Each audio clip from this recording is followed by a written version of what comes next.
সাত দফা লোকসভা নির্বাচন শেষে ভারতের ক্ষমতাসীন বিজেপির আবারও ক্ষমতায় ফেরার ইঙ্গিত স্পষ্ট হয়েছে। বুথ ফেরত প্রায় সব জরিপেই বিপুল ব্যবধানে এগিয়ে রাখছে নরেন্দ্র মোদীর নেতৃত্বাধীন বিজেপিকে।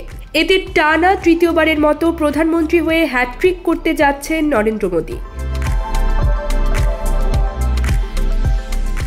এবার আবার প্রধানমন্ত্রী হতে পারলে নরেন্দ্র মোদী বিশ্বের সবচেয়ে বড় গণতান্ত্রিক দেশ ভারতে একটি বিরল রেকর্ড গড়তে যাচ্ছেন, যে রেকর্ডটি একমাত্র সাবেক প্রধানমন্ত্রী জওহরলাল নেহেরু ছাড়া আর কারো নেই।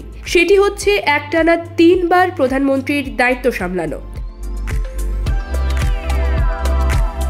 ভারতের স্বাধীনতা আন্দোলনের নেতা নেহেরু 15 আগস্ট 1947 সালে ভারতের প্রথম প্রধানমন্ত্রীর দায়িত্ব নেন। 27 মে 1964 পর্যন্ত তিনি টানা 3 মেয়াদে ভারতে প্রধানমন্ত্রীর দায়িত্ব পালন করেন। এরপর আর কোনো প্রধানমন্ত্রী 3 মেয়াদ ক্ষমতায় থাকতে পারেননি।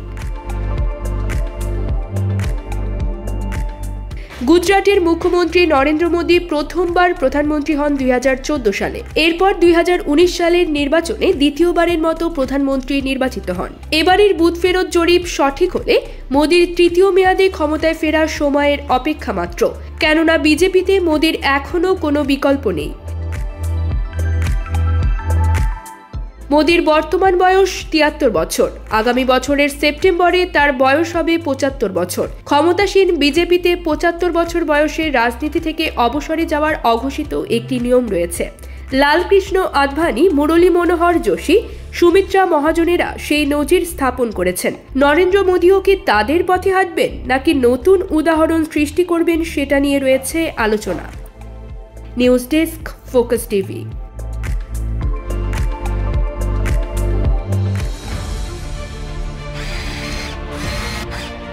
আলোতে থাকুন, ফোকাসে থাকুন, হাত রাখুন প্রজন্মের হাতে।